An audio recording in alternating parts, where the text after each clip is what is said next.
गणेश चतुर्थी बापा के हर भक्त के लिए बेहद खुशी का दिन होता है। गणेश जी अपने भक्तों की राह में आने वाले हर विघ्न और बाधा को हर लेते हैं, इसलिए उन्हें विघ्नहर्ता कहा जाता है। गणेश चतुर्थी से गणेश उत्सव की शुरुआत के साथ ही हर कोई ये कामना करता है कि बप्पा के आगमन के साथ ही उसके प्रियजनों की झोली खुशियों से भर जाए। हम तो हर साल आते हैं और भगवान के पास सबको खुश रखे, इतना ही मांगते हैं। मुझे एक बताएं कि हर साल आप हर रोज यहाँ पे दर्शन लेते हैं, लेकिन आज यहाँ पे भगवान की मूर्ति नहीं है। यहाँ की जो भगवान की मूर्ति है वो वहाँ पे सामने है। उस बारे में बताएं कि क्या लगता है कि यह मूर्ति यहीं पे हर रोज रहे या वो 10 दिन आपको ज्यादा खुशी होती है जो भगवान के पीछे है? नहीं, अच्छा लगता है कि 10 दिन के लिए वो वहाँ पे सबके साथ में अच्छा लगता है वहाँ पे गए। हमारे साथ एक दादी जी है, हम उनके साथ बात करेंगे। आप कहाँ से हैं? यहाँ से यही रहते हैं, यही रहते हैं पुणे में, सोनिया मारुति चौक में। सोनिया मारुति चौक में। आपका नाम? भावना जयसुख सोनी। भावना सोनी। मुझे बताएं, हम रोज यहाँ आते हैं। हर रोज आते हैं, क्या मिलता है हर रोज आके? बस ऐसी श्रद्धा है हमारे को गणपति को ऊपर। दगड़ू सेठ का तो बहुत हमारे को भरोसा है हमारे ऊपर। लेकिन क्या मांगते हैं, क्या मिला है कुछ इतने साल नहीं, में? कुछ नहीं, बस शांति चाहिए हमारे को। कुछ नहीं मांगते? नहीं, भगवान के पास बिना मांगे मिल जाता है। वो मिल जाते, सब मिल जाते, बहुत अच्छा सा मिल जाते हमारे को। हमारे तो प्रसन्न हो जाते हैं हम, बहुत प्रसन्न होता है। हो। हमारे साथ और भी कुछ लोग हैं, कुछ महिलाएं हैं। आप कहाँ से हैं? विश्रांतवाड़ी एरोडा। विश्रांतवाड़ी। आपका नाम? पुष्पा भिसे। पुष्पा भीसे। भगवान के पास आकर क्या मांगते हैं? कितने साल से आते हैं? बचपन से आते हैं। आप घर पे गणपति बिठाते हैं? मुझे एक बताएं कि आप भगवान आने से कितने दिनों पहले तैयारी करते हैं और क्या लगता है आपको गणपति आने के बाद? 1 महीना भर पहले तैयारी करते हैं हम। बहुत खुशी होती है गणपति आने के बाद। हमारे साथ हिंदुस्तान के बहुत बड़े बिजनेसमैन है पुनीत बालन, जो पूरे पुणे में अगर आप कहीं पे भी घूमे तो उनके ही नाम के बोर्ड दिखते हैं, पुनीत बालन ग्रुप। क्या चीज है, क्या बात है, हम जानेंगे। सर क्या कहेंगे आप कि जहाँ जाओ वहीं पे आपकी बोल? देखिए, कोविडचे बाद 2022 में गणेश उत्सव होगा कि नहीं, ये आर्थिक जो परिस्थिति थी देश की कम हो गई थी। लेकिन उस टाइम पे ग्रुप ने जितने गणेश मंडल है उन्होंने एडवर्टाइजमेंट के माध्यम से आर्थिक उन्हें सक्षम किया। और इसलिए जहाँ जहाँ आप जाओगे ये मंडल के यहाँ ऑक्सीजन ये दोनों इम्प्रूव की गई है, क्योंकि कम से कम 400 मंडल को हम लोग आर्थिक मदद किया है और इस जो कोविड के बाद उसकी जरूरत है। सर आप मुझे एक बताएं कि आप अलग तरीके से भी हर उस जगह पे जाते हैं, लोगों को मदद करते हैं, लेकिन पुणे के हर उस गणपति मंडल को आप मदद करते हैं, ऐसा क्यों कि गणपति ही? देखो, गणपति मेरे गुरु है और मुझे लगता है कि अपनी हिंदू संस्कृति और हिंदू धर्म और हिंदू उत्सव इसको आगे बढ़ाना चाहिए और वो बढ़ाने का काम होगा। हमारे साथ आरजे सोनाली है, जो महाराष्ट्र में काफी बड़े आरजी मानी जाती है। हम उनसे बात करेंगे कि वो यहाँ पे क्या सामाजिक उपक्रम कर रहे हैं। सोनाली, आप क्या सामाजिक उपक्रम कर रहे हैं? विमेन सेफ्टी के लिए हम यहाँ पे आने वाले सारे भक्तगण को बोल रहे हैं कि बापा को साक्षी में रखते हुए आप यहाँ पे प्रतिज्ञा लीजिए कि मैं हूँ स्त्री रक्षक। मुझे एक बताएं कि आप बहुत जगह महाराष्ट्र में दिखते हैं, लेकिन पुणे में इसी जगह पे स्त्री की रक्षा करने के लिए आगे क्यों आए हैं आप? मैं पिछले 14 सालों से अपना लाइव शो रेडियो सिटी से यहाँ से करती हूँ और हमेशा 5 से 9 मेरे लिसनर्स के साथ मैं यहीं से बात करती हूँ। ये पुणे का पहला गणपति है और ये पुणे का ग्राम देवत है। सो ये हमारे लिए ऑनर है कि यहाँ से लाइव शो करना, क्योंकि यहाँ पे महाराष्ट्र के अलग अलग शहरों से लोग आते हैं बापा के दर्शन के लिए। पहले यहाँ पे दर्शन लेते हैं और फिर बाकी पंडाल में जाते हैं। सोनाली, मुझे कहे एक बताए कि ठीक है, आपने स्त्री रक्षा का एक मुद्दा सामने लाकर लोगों को आप जागृत कर रहे हैं कि स्त्री रक्षा करें, लेकिन स्त्री रक्षा क्यों करे? ऐसा आपको क्यों लगा कि स्त्री रक्षा का मुद्दा आगे लाए और लोगों को जागृत करे?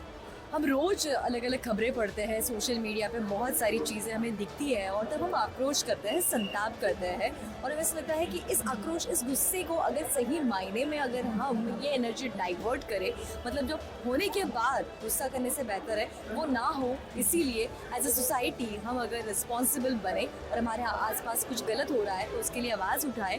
इसीलिए हमने शुरू की है रेडियो सिटी और कस्बा गणपति ने मिलकर मैं हूँ श्री रक्षक ये मुहिम। क्या कहेंगे आप? हर दम लोगों की सुरक्षा के लिए खड़े रहते हैं, क्या कहेंगे?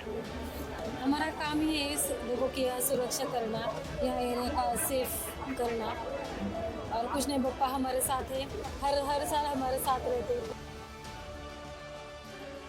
आपने क्या मांगा भगवान से? भगवान से सुख शांति मांगा है।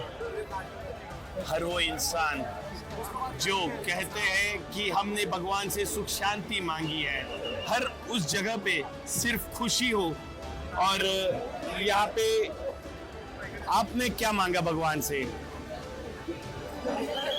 आप इस मंडल के कार्यकर्ता है? नहीं, हम ट्रस्टी इस मंडल के। ट्रस्टी है, ग्राम दैवत कस्बा गणपति के ट्रस्टी इस वक्त हमारे साथ है। आपका नाम बताइए प्लीज। ऋग्वेद निर्गुणकर। ऋग्वेद निर्गुणकर हमारे साथ है। आप यहाँ पे बहुत और क्या क्या कहते हैं, क्या मांगते हैं? कुछ नहीं, भगवान से सब जो मन में है वो मांगते हैं और श्रद्धा से दर्शन करने के लिए सब भाविक लोग, भक्त लोग आते हैं, हर साल आते हैं। हमने यहाँ पे इस वक्त आरजे सोनाली से बात की और हमें पता चला कि यहाँ पे स्त्री रक्षा के लिए आपने कुछ मुद्दे सामने लाए हैं और लोग काफी उसे पसंद कर रहे हैं। ये क्या बात है जो आप लोगों के सामने ला रहे हैं और स्त्री रक्षा करने के लिए उन्हें जागृत कर रहे हैं? अभी का जो माहौल है इसके वजह से इसकी ज़रूरत है। सोनाली आप भी आइए प्लीज। ये जो सब लोगों के लिए जो आह्वान चालू है उसकी ज़रूरत है अभी के लिए। स्त्री की रक्षा करना ये परम कर्तव्य सबका हो चुका है और उसका आह्वान रेडियो सिटी कस्बा गणपति मंडल से कर रही है।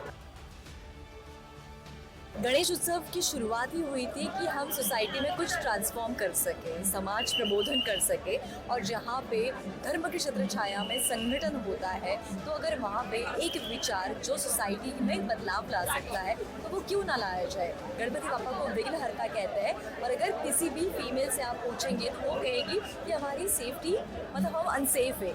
ये विघ्न हमें सबसे ज़्यादा परेशान कर रहा है और कभी भी परेशान कर सकता है। माँ बाप भी टेंशन में रहते हैं कि हमारे बच्चे बाहर जाते तो वो सुरक्षित वापस आएंगे या नहीं आएंगे। तो उस वक्त अगर आप गणेश उत्सव में और गणपति पापा के सामने लोगों को जब बोलते हो कि आपको आशीर्वाद लेना है और प्रतिज्ञा करनी है तो डेफिनेटली कुछ ना कुछ तो बदलाव आएगा। हमारे साथ पुणे के सबसे तेज तर्रार ऑफिसर डीसीपी संदीप सिंह गिल है, हम उनके साथ बात करेंगे। सर क्या कहेंगे, इस बार गणपति की सुरक्षा का जायजा क्या है? जो 10 दिन का बंदोबस्त गणपति उत्सव 2024 के लिए लगाया गया है, इसमें हमने यहाँ पे अंदाज़न जो है तो 1200 अधिकारी और जो अमलदार हैं वो इस जोन 1 की हद्दी में अभी कार्यरत हैं और ये डबल शिफ्ट में काम कर रहे हैं। और 24 घंटे हमारे जो पुलिस मदद केंद्र हैं जो हमने 20 जगह पे बनाए हैं उन पे हमारा 24 घंटे जो बंदोबस्त है वो तैनात रहता है। उसके बिना जो क्विक रिस्पांस टीम्स हैं वो भी जगह जगह पर तैनात की गई हैं। और क्राउड कंट्रोल के लिए जो हमारा दूरी बंदोबस्त रहता है, रस्सी बंदोबस्त हर साल की तरह बैरिकेडिंग प्रॉपर की है। और SRPF के जो जवान हैं वो भी यहाँ पे हमें फोर्स ऑक्सिलरी फोर्स यानी सप्लीमेंटेशन में काम कर रहे हैं और वो भी यहाँ पे क्राउड कंट्रोल में हमारी मदद कर रहे हैं। मुझे एक बताएं कि पूरे देश से महिला हो या छोटे बच्चे हो या कोई हर एक इंसान पुणे में आता है, अगर कुछ तकलीफ होती है तो अस्पताल वगैरह की भी जरूरत पड़ सकती है। उस हिसाब से सुरक्षा के इंतजाम पुलिस की तरफ से क्या है? अब अगर किसी को इस तरह का कोई प्रॉब्लम होता है तो उसके लिए एम्बुलेंसेस जो है वो चौक चौक में लगी हुई है। उसके साथ एम्बुलेंस के लिए रास्ता क्रिएट करने के लिए ब्रीफिंग की गई है। एम्बुलेंस के लिए रास्ते भी हैं और और उसके बिना अगर कोई गुनहगारी किसी का मोबाइल चोरी का इस तरह का प्रमाण ना हो, उसके लिए पेट्रोलिंग टीम जो है वो जगह जगह पर हमारी काम कर रही हैं। और जो हमारे पुलिस मदद केंद्र हैं वहाँ पे अगर किसी को किसी तरह के मार्गदर्शन की या किसी भाविक को किसी तरह की मदद की ज़रूरत होती है तो वहाँ से उसको प्रॉपर सर, गाइडेंस। एक आखिरी सवाल मुझे एक बताया कि हम आपको पिछले कई सालों से पुणे में ड्यूटी करते देख रहे हैं। आपके हाथों के नीचे ही पुणे की सिक्योरिटी है। इस बार के गणपति में क्या अलग है? देखिए, हर साल की तरह जो बंदोबस्त है वो वैसे ही बहुत डिटेल में लगाया जाता है, प्रॉपर ब्रीफिंग की जाती है। जो पिछले सालों में जो कुछ चीज़ें इम्प्लीमेंटेशन की अगर कहीं पे क्वालिटी आउटपुट नहीं रहा है तो उसका क्वालिटी आउटपुट निकले, उसके लिए इस बार प्रयत्न किया गया है। उसके साथ साथ जो हमारे कुछ टावर्स जो थे पिछली बार कम थे तो वॉच टावर पुलिस के बढ़ाए गए हैं। उसके साथ साथ तो जो ब्लैक स्पॉट हैं जहाँ पे लाइट की व्यवस्था नहीं है, या मान लीजिए कि जो कोऑर्डिनेशन है एमएससीबी के साथ, पुणे म्यूनसिपल कॉरपोरेशन के साथ, डिफरेंट डिपार्टमेंट्स के साथ जो कोऑर्डिनेशन है वो बढ़ाया गया है सो दैट जॉइंट टीम्स काम करें, किसी को किसी तरह से तकलीफ ना हो और पूरे आनंद से सब लोग ये उत्सव साझा करें। वहीं खबर फास्ट की पूरी टीम की तरफ से आप सभी को गणेश उत्सव की हार्दिक बधाई और शुभकामनाएं। इस त्योहार में गणपति की मूर्ति को एक खास धार्मिक प्रक्रिया के तहत विसर्जित किया जाता है। यह प्रक्रिया लाखों करोड़ों श्रद्धालुओं की आस्था से जुड़ी है, लेकिन कुछ लोगों की लापरवाही की वजह से यह प्रकृति को बहुत नुकसान भी पहुंचाता है। इस बीच खबर फास्ट आप सभी से ये अपील भी करता है कि गणेश उत्सव को शांति और स्वच्छता के साथ मनाएं, जगह जगह गंदगी ना फैलाएं। अक्सर ऐसी तस्वीरें देखने को मिलती हैं, इसलिए हमें सीख लेते हुए त्योहार को मनाना चाहिए और साथ ही दूसरों को भी इससे प्रेरित होकर हंसी खुशी के साथ त्योहार को मनाना चाहिए।